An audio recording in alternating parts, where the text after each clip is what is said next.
Welcome to Med Decode. You finally get the toddler down, and you're desperate for rest before a massive workplace presentation tomorrow.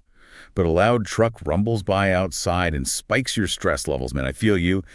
You probably reach for that expensive sound machine to drown it out, but your brain might literally be paying the price. Yeah, that exact scenario is playing out in millions of bedrooms tonight. Oh, without a doubt. So for this deep dive, we are unpacking a really groundbreaking 2026 University of Pennsylvania study. Right. It was published in the journal Sleep, and we're looking at it to definitively answer what works better against environmental noise. Like, is it those trendy pink noise machines or just, cheap foam earplugs? Exactly. And they didn't just, ask people how they felt.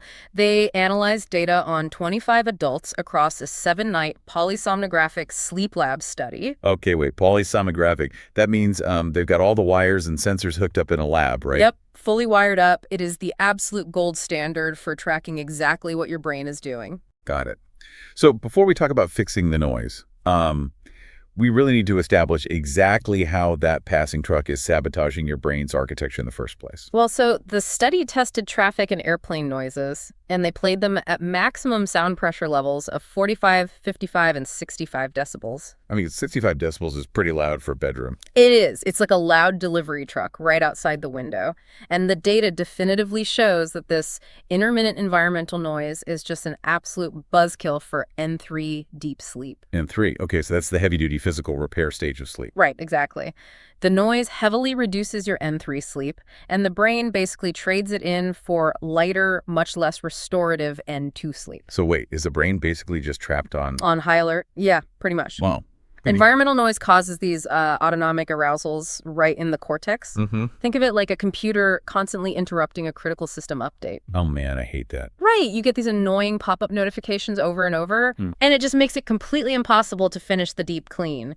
Your brain just keeps pausing the repair process. Okay, so if environmental noise ruins deep sleep like that, the logical next step is to mask it. Which is exactly why millions of people use pink noise, that balanced nature-like sound. Yeah, sure.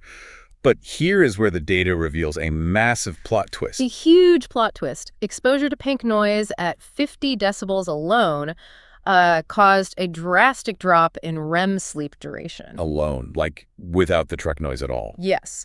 Just the pink noise alone caused an average 18.6-minute decrease in REM sleep. That is wild. And it gets worse. When researchers actually combined the pink noise with the environmental noise, the sleep structure actually degraded further. Worse. I mean, you'd think the masking would at least help a little bit. You really would, but no. Participants had shorter total sleep time, they had lower sleep efficiency, and they spent way more time awake. But why is that happening, though? Well, there are distinct mechanisms at play here. Sudden environmental noise disrupts the cortex, right? Which ruins the depth sleep. Right, the pop-up notifications. Exactly. But continuous pink noise overstimulates entirely different areas, the midbrain and the hypothalamus. Ah, okay. Different parts of the brain. Yeah, and overstimulating those areas effectively mutes the neurons responsible for triggering REM sleep. Wow, okay, that is no joke. It really isn't. Leaving pink noise on all night is like leaving a dim light on in a photography darkroom. Oh, that's a perfect analogy. Right, because that constant background energy just completely ruins the delicate development process. Precisely. And in this case, that process is REM sleep, which is vital for memory formation, emotional regulation, and, pruning brain synapses. Yep.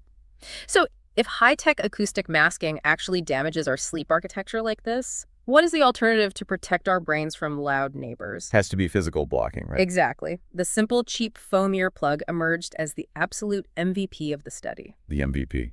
Literally just a little piece of foam. It's just the foam.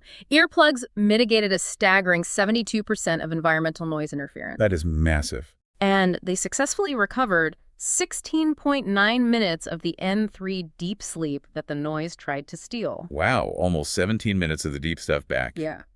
They provide, on average, about 25.5 decibels of attenuation. So they really block it out. Very effectively.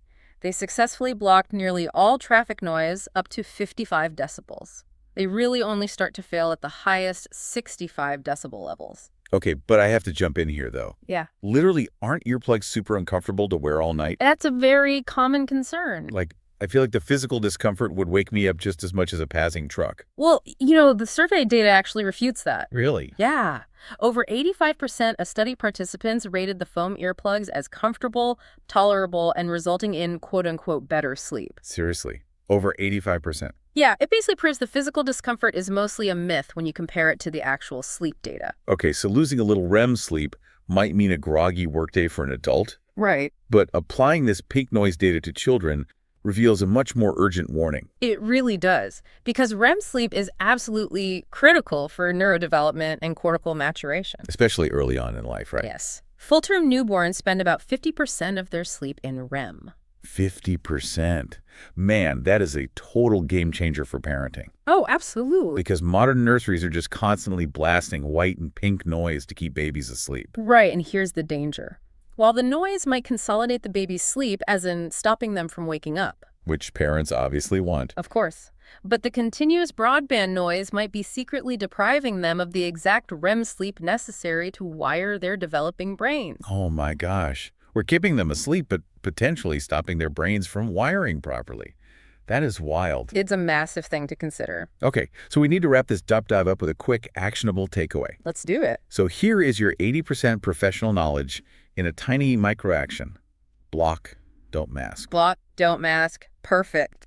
For adults, prioritize soft phone earplugs over a noise app to save your sleep architecture. Definitely. And for the family, minimize the use of constant broadband noise around newborns to protect their critical REM cycles. Yeah, and I want to leave you with a final thought to ponder here. Go for it. If human brains evolved over millions of years to sleep peacefully through the continuous broadband sounds of nature. Like rushing rivers or windstorm. Exactly. Why does synthetic pink noise disrupt our midbrain so profoundly? Are modern sound machines lacking a subtle biological rhythm that our brains require to feel safe? Wow. That is a fascinating question. Maybe there's a natural imperfection in real sounds that we just can't recreate yet. It's very possible. Take care and see you next time. And that's a wrap on this episode of MedDecode. I really appreciate you joining me today. If something we talked about sparked your interest, or if there's a medical term that's been bugging you, let me know in the comments. And if you enjoyed this, be a pal and share it with a friend. We'll catch you on the next one.